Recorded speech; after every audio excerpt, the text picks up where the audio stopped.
Oi, gente. Meu nome é Letícia, eu sou militante da Faísca e do grupo de Mulheres Põe Rosas. Eu vim aqui gravar esse vídeo para vocês, pra gente conversar um pouco sobre o Futurice.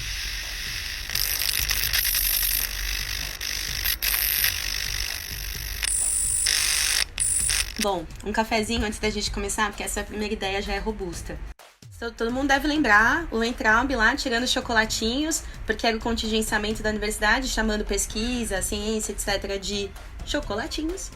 E o Bolsonaro ia lá e ia comendo esses chocolatinhos. Na verdade, isso é realmente o que é o Futurice. Enquanto o governo tira o dinheiro das universidades federais, esses chocolatinhos que ficam para fora, quem tá comendo é a iniciativa privada, porque ela vai lá, vai ver que as universidades estão precisando de recurso e vai financiar só o que lhe interessa financiar. Ou seja, cursos como História, Geografia, Ciências Humanas e Sociologia, que de fato, muitas vezes não têm um destino econômico ou mercadológico concreto, porque estão dedicados ao pensamento histórico e social do mundo e do país, esses cursos vão ficar sem financiamento. A tendência é que eles vão, aos poucos, se definhando ou se precarizando profundamente. Então, o Futurice, ele na verdade é a realização do sonho, do grande sonho do Bolsonaro e da direita nacional de impedir que haja pensamento livre na universidade e que todo pensamento seja controlado pelos interesses das instituições privadas. Não se forma, em grande parte, ou em parte considerável, bons profissionais da universidade, formam-se militantes. Num país dominado pelo agronegócio, um país onde, inclusive, os PIBs que crescem, são dos estados dominados pelo agronegócio, a gente já pode imaginar que o financiamento privado da universidade vai levar o Brasil a ser uma grande fazenda burra. Porque as pessoas não vão conseguir nem mesmo pensar sobre si mesmas, elas só vão conseguir pensar qual que vai ser o próximo agrotóxico que a gente vai criar ou autorizar no Brasil, que vai vir parar na nossa torneira, e não vai ter pesquisa científica suficientemente paga para poder desenvolver pensamento sobre o que esse agrotóxico inclusive está gerando no nosso corpo, nas nossas, enfim, nas doenças que já estão, algumas delas inclusive sem controle no país. Então, o Futurice, diferente do que o nome dele promete, ele não é uma futurização da universidade. Na verdade, ele é a expressão da distopia na universidade. Ele é de verdade uma universidade que vai produzir máquinas e pesquisa para nos destruir. São indústrias que têm uma série de denúncias de crimes trabalhistas, de acidentes de trabalho, irregularidades de trabalho, denúncias de trabalho escravo. Ou seja, uma universidade dedicada a alimentar de maneira acrítica esse tipo de indústria no país é uma universidade dedicada a aprofundar os aspectos primarizantes e precários da nossa economia.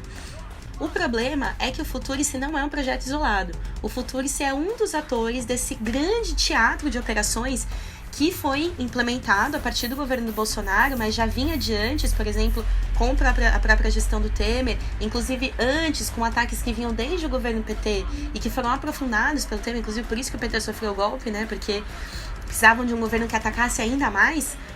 Esses ataques, eles são parte de um teatro de operação para fazer com que o Brasil seja um país com pouquíssimo gasto em direitos sociais, o que garante muito interesse econômico por parte do imperialismo, do capital imperialista, que vê o Brasil como um país com poucos gastos sociais, vê um país, na verdade, que é muito melhor para investir. Por que isso? Porque vamos pensar que todo trabalhador, quando ele recebe seu salário, ele consome. Toda essa grana que é investida, uma parte dela vira imposto. Se uma grande parte desse imposto que vai para o governo se converte novamente para o trabalhador em direito social, na verdade o governo não está conseguindo recolher muito para si mesmo e para os interesses dos capitalistas. Eu já vou chegar aí. Na verdade ele está gastando uma parte desse imposto recolhido com direito social, inclusive com as universidades, que vem, grande parte delas, do imposto de circulação de mercadorias e serviços, que é justamente o imposto que é recolhido pelo consumo que o trabalhador faz de comida, vestuário. Então, quando o governo barateia os seus próprios gastos com serviços, com direitos sociais, ele está garantindo que boa parte do imposto recolhido no consumo da população seja destinado para gastos que vão para a mão dos capitalistas, como, por exemplo, os gastos da dívida pública. Em segundo lugar, porque a longo prazo, uma classe trabalhadora com poucos custos é uma classe trabalhadora que é muito barata, inclusive para virem grandes corporações, grandes multinacionais e contratar o nosso trabalho a preço de banana. A juventude brasileira, ela vai ter uma condição de trabalho daqui em diante que é muito parecida com os rapes que matam trabalhadores de tanto trabalhar, a partir inclusive da conglomeração desses ataques com a reforma trabalhista, por exemplo. Ou seja, é todo um teatro de operações de uma burguesia unida contra a classe trabalhadora. Ou seja, é impossível que no marco dessa contradição a gente ofereça uma saída que seja nos dividir enquanto classe em lutas isoladas, ou que a gente entenda que a nossa melhor saída é sentar para conversar com golpistas ou sentar para fazer, enfim, um jogo de meio de campo. Esse meio de campo não existe. A gente viu, por exemplo, que a política petista de tentar fazer uma política de meio de campo, trazer a direita para o seu governo, etc., levou ao golpe institucional. Ou seja, cenas como essa do Freixo com a Janaína Pascoal são cenas que não podem se repetir. A esquerda precisa dar uma alternativa independente, uma alternativa organizada, em unidade contra todos esses ataques e de maneira consciente saber que o nosso inimigo número 1 é a burguesia imperialista.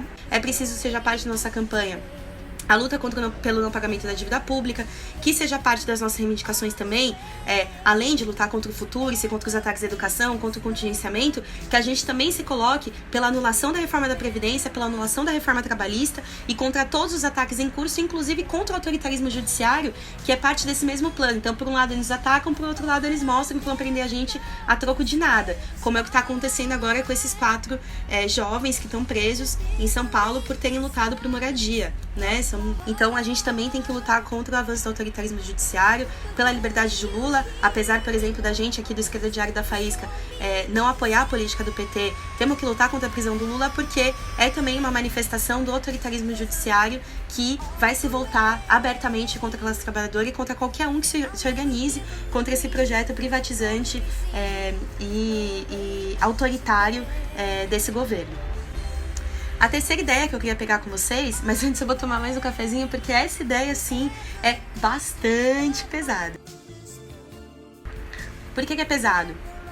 Porque, na verdade, eu não acho uma coincidência que o governo decida, o governo tem, enfim, seus comunicadores profissionais, publicitários profissionais, todo mundo sabe que o Bannon, né, o Bannon que fez a campanha do Trump, estava por trás também da campanha do Bolsonaro, ou seja, tem toda uma operação, tem um profissionalismo comunicativo por trás dessa direita, que não é só brasileira, é uma direita internacional. Ela tem uma esperteza comunicativa que para mim é muito explícita no nome desse programa, que é o Futurice. Vamos fazer uma regressão muito rápida. Vamos pensar, por exemplo, eu lembro quando eu conversava com os meus pais, a virada do milênio ali, quando a gente estava comemorando a virada do ano, né, de 99 para 2000, e aí os meus pais falavam, nossa, eu imaginava que nos anos 2000 a gente ia estar dirigindo carros voadores, eu imaginava que a gente ia ter uma casa toda automatizada, que eu ia chegar e falar, luz acenda, a luz ia se acender, e não sei o quê. E, na verdade, é bem engraçada essa ideia, porque a gente já tá no ano de 2019 e as inovações que a gente vê são coisas que, em geral, vão contribuir para nossa aniquilação, né? Por exemplo, os aplicativos foram inventados e eles estão servindo para explorar o nosso trabalho brutalmente. Ou, por exemplo, câmeras e sensores foram instalados em fábricas pelo mundo que percebem quando o trabalhador está fazendo movimentos pouco produtivos na linha de produção. O que leva aqui a nossa geração, na verdade, ela não olha para o ano 3000 e pensa, nossa, no ano 3000 a gente vai estar andando em carros voadores. Não. A nossa geração, ela olha para o ano 3000 e ela enxerga Black Mirror, Jogos Vorazes, ela enxerga Maze Runner, ela enxerga todas essas possibilidades de distopia que são propagadas e, inclusive, recebem muita grana para serem feitas, que são essas distopias produzidas pela indústria cultural. Essas distopias, elas não vêm do nada, né? Nenhum elemento da cultura, do audiovisual, do cinema, das artes, ele vem do nada. Eles são expressão de sentimento de época. E por que a expressão de sentimento da nossa época é a distopia? É muito interessante pensar isso. Por que a dos meus pais, por exemplo, era essa utopia do carro voador, né? É muito interessante comparar, por exemplo, os Jacksons com A Hora da Aventura, por exemplo. Um dos aspectos da utopia é justamente essa sensação de época, uma coisa meio zeitgeist, um espírito de época, em que você olha para o futuro e você imagina que esse futuro vai ser brilhante. E é utópico porque não é concreto, né? Você não tem nada na sua realidade concreta que te mostra isso. Você tem aspectos que alimentam essa esperança, mas nada comprova que esse futuro vai ser assim. Isso só pode ser utópico quando a gente pensa no capitalismo, porque a gente já sabe que o futuro do capitalismo, ele ruma muito mais para destruição e barbárie do que para qualquer forma de vida mais humana ou mais plena, né? Então, de fato, os que sonhavam na década de 60, 70, 80, que sem uma revolução socialista fosse possível conquistar um futuro de uma vida que vale a pena ser vivida, eram utópicos, né? A utopia mais importante da história do capitalismo é a utopia do próprio Bernstein, e que foi um sentimento de época também. O Bernstein, para quem não sabe, ele foi o líder da social-democracia alemã, nasceu em 1850, morreu em 1932, aos 82 anos. E o Bernstein, na verdade, ele tinha bastante essa ideia enraizada nele. Então, a grande época da distopia foi o começo do século XX, porque você via o capitalismo se disseminando pelo mundo, superando as barreiras da monarquia, do feudalismo, produzindo em massa, e isso dava uma sensação verdadeira de que o capitalismo rumava para uma realidade de vida plena, né, de superação do atraso. A questão é que no pós-guerra, o pós-guerra, Segunda Guerra Mundial, fica comprovado pela barbárie que foi essa guerra, pelo quanto o capitalismo estava disposto, por quão longe o capitalismo estava disposto a ir para manter o seu poder, né, com nazismo, com fascismo, com assassinato em massa de judeus, de negros, de ciganos. A Segunda Guerra, ela é uma pedra angular entre a utopia e a distopia capitalista, né? Então, na Segunda Guerra, várias dessas ilusões com o capitalismo se rompem. E fica muito claro, na verdade, que o capitalismo ele é um regime que está fadado a uma situação cíclica de destruição, né? De avanço e destruição, avanço e destruição. Ou seja, ele só avança à medida em que ele destrói. As massas que sabiam disso já nos anos 60, 70, 80, elas não sonhavam com o capitalismo necessariamente. Elas achavam que a disputa entre esses dois sistemas, né, o comunismo e o capitalismo, ela podia mostrar uma saída possível de um futuro que valesse a pena, né? Algumas pessoas achavam que era o capitalismo que ia provar isso na disputa com o socialismo, e outras pessoas achavam que com revoluções de outro tipo, que não necessariamente fossem operárias e tal, fosse possível alcançar o futuro. Essas duas saídas se provaram equivocadas, né? Todo mundo sabe que tem muita coisa pra gente reivindicar da Revolução Cubana, como, por exemplo, o sistema de saúde, de educação, etc. Mas a gente sabe também que foi uma revolução que teve muitos limites, justamente porque ela não estava baseada na democracia operária plena que existiu justamente na Revolução Russa nos seus primeiros anos. Inclusive, essa é também uma das principais contradições da própria Revolução Russa que levaram à sua derrota. Com a morte do Lenin e a ascensão de Stalin, a orientação da Terceira Internacional comete o erro profundo de suprimir a democracia operária e apostar numa organização estatal baseada no crescimento de uma burocracia autoritária, nojenta, e força os partidos da Internacional Comunista, a Terceira Internacional, a colocar em primeiro plano a defesa internacional dessa burocracia e não da revolução, como se esses líderes fossem os representantes máximos do processo revolucionário e fossem logo inquestionáveis. A consequente ausência de novos processos revolucionários, ao lado da idolatria dessa casta burocrática, é o que leva à degeneração do processo revolucionário da Rússia, que naquele momento, para poder ser de fato defendido, deveria passar pelo chamado a que a classe operária russa fizesse a sua própria revolução política e acabasse com o poder dessa burocracia. Essa é a verdadeira defesa que poderia ser feita da Revolução Russa. Essa orientação foi o que impediu que houvesse revoluções na Alemanha, na China, levou a confiança na burguesia nacional, inclusive era uma orientação também da Terceira Internacional que os partidos operários comunistas de todo mundo, nos países atrasados, fizessem alianças com as suas burguesias nacionais para passar pela etapa de desenvolvimento do capitalismo para depois realizar a sua revolução socialista. Isso levou, por exemplo, a uma orientação bastante pró-burguesa, no caso do Brasil, por exemplo, no caso da China, e no caso da China levou ainda a aniquilação de setores revolucionários em massa, e fez com que muitos revolucionários pelo mundo fechassem os olhos para a repressão stalinista contra a Primavera de Praga, que foi uma tentativa de revolução política na União Soviética. Esse debate está presente em muitas obras do Trotsky, que podem ser encontradas no CEIP argentino. O Trotsky ele dedicou a vida dele a dar uma batalha política em defesa da Revolução Russa, logo contra a burocracia stalinista, e vocês podem encontrar esses textos no CEIP Argentina, que é uma referência muito boa de textos traduzidos para o espanhol, e também na Marxist.org. Eu vou deixar tudo linkado aqui embaixo na descrição do vídeo. E, na verdade, quando a gente ruma para uma situação de pós-guerra, inclusive tem um livro do Benjamin, o narrador, que ele mostra como a experiência da Segunda Guerra ela é brutal para a subjetividade da classe trabalhadora, para a subjetividade da intelectualidade, que na verdade a experiência da narração, que é você ter desejo de contar algo para outro sobre o seu passado ou sonhar sobre o futuro, ela é uma experiência que se rompe e morre no pós-guerra. Então, para o Benjamin, o narrador é uma forma literária que ela só pôde existir até o momento onde narrar experiências de viagem, narrar experiências de conhecer outro mundo eram possíveis. A nossa época isso tudo é muito mais difícil, né?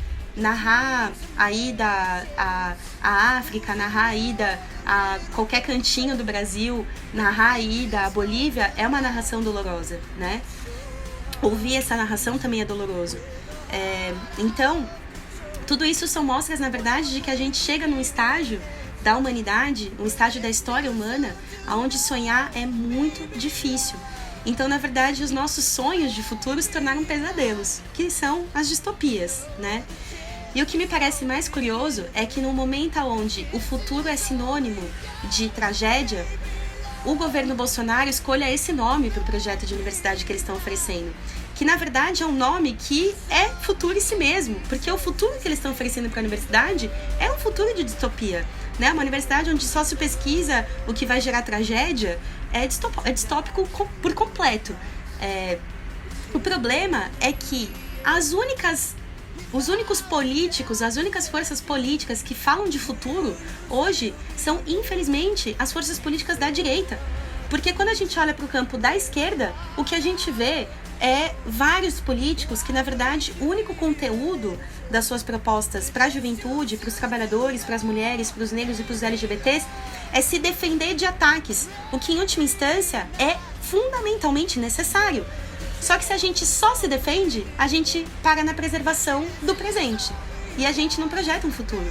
E, na verdade, o que a gente precisa é projetar um futuro, sim, e não um futuro de utopia. Porque tanto a ideia de que o capitalismo pode se desenvolver para ser mais humano e maravilhoso é profundamente utópica, quanto a ideia de que proteger o capitalismo como está hoje, com os direitos sociais que já existem hoje, que, diga-se de passagem, são poucos, essas duas ideias são profundamente utópicas. A única possibilidade de uma vida que vale a pena ser vivida, que supere as violências e opressões da vida que a gente vive hoje, é uma vida no socialismo internacional. Por isso, esse vídeo ele está dedicado a gente pensar um futuro de verdade. O Bolsonaro está oferecendo um futuro pra gente que é a distopia concretizada em leis.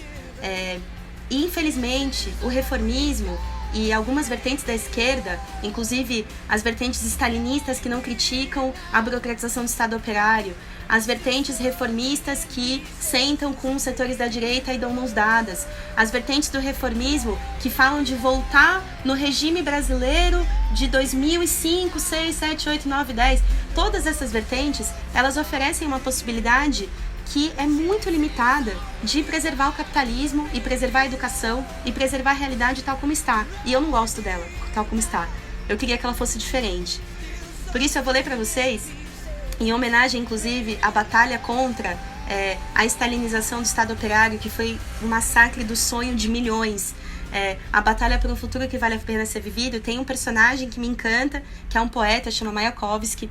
O Mayakovsky, ele se suicidou em 1930 e grande parte dos motivos que levam ele a se suicidar é justamente a experiência de ruptura com os sonhos dele, né? Ele foi um revolucionário, participou do processo revolucionário da União Soviética e, na verdade, quando ele vê a ascensão do stalinismo e ele se defronta com uma orientação, por exemplo, que era censurosa, restritiva em relação à arte, que era a proposta do realismo socialista, ele se choca e decide que ele não quer fazer parte desse processo e vê os seus sonhos rompidos.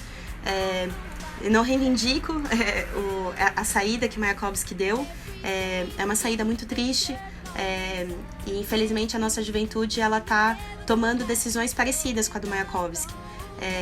Mas eu quero retomar uma frase do Mayakovsky que para mim ela propõe que a nossa juventude busque dar uma saída apaixonada, viva e incendiante em relação ao mundo. E eu vou ler para vocês. O tempo é roído por vermes cotidianos. As vestes poeirentas de nossos dias, cabe a ti, juventude, sacudi-las. Então é com essa mensagem que eu queria fechar esse vídeo. A direita propõe um futuro distópico, setores da esquerda propõem um futuro de conservação, e eu acho que essa frase do Mayakovsky tem que nos inspirar em meio à luta contra a reforma trabalhista, contra a reforma da Previdência, contra o Futurice, contra os ataques, que seja uma luta que também a gente projete o nosso sonho de futuro, que é um sonho absolutamente concreto e real, é um sonho totalmente possível e é um sonho que faz a nossa vida valer a pena ser vivida aqui hoje, que é o desejo de lutar por uma nova sociedade. Então, eu fecho por aqui. Queria convidar todo mundo que assistiu o vídeo até o final, ver as referências que estão listadas aqui.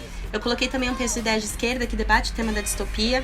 É em referência a uma elaboração genial, teórica, que companheiros do PTS na Argentina fizeram sobre Gramsci, Rosa, Trotsky, que se chama Estratégia Socialista e Arte Militar. Vai ser publicado em português daqui a pouquinho, aqui no Brasil, pela Edições Iskra, e também convido vocês a conhecerem. E faço um convite, pessoal, na verdade é um chamado, porque todo mundo sabe, a Faísca faz parte do Esquerda Diário, é a nossa ferramenta de divulgação, é não só uma ferramenta de divulgação da Faísca, do Põe Rosas, do MRT, mas é uma ferramenta de difusão de ideias, de combate contra a direita, contra os ataques, para que os capitalistas paguem pela crise, que é o Esquerda Diário, e o Esquerda Diário ele precisa do seu apoio. O Esquerda Diário é uma ferramenta totalmente independente financeiramente, não recebe dinheiro de patrões, da burguesia, de bancos, de nada, é uma ferramenta totalmente independente da classe trabalhadora, das mulheres, da juventude, dos LGBTs, e precisa do seu apoio.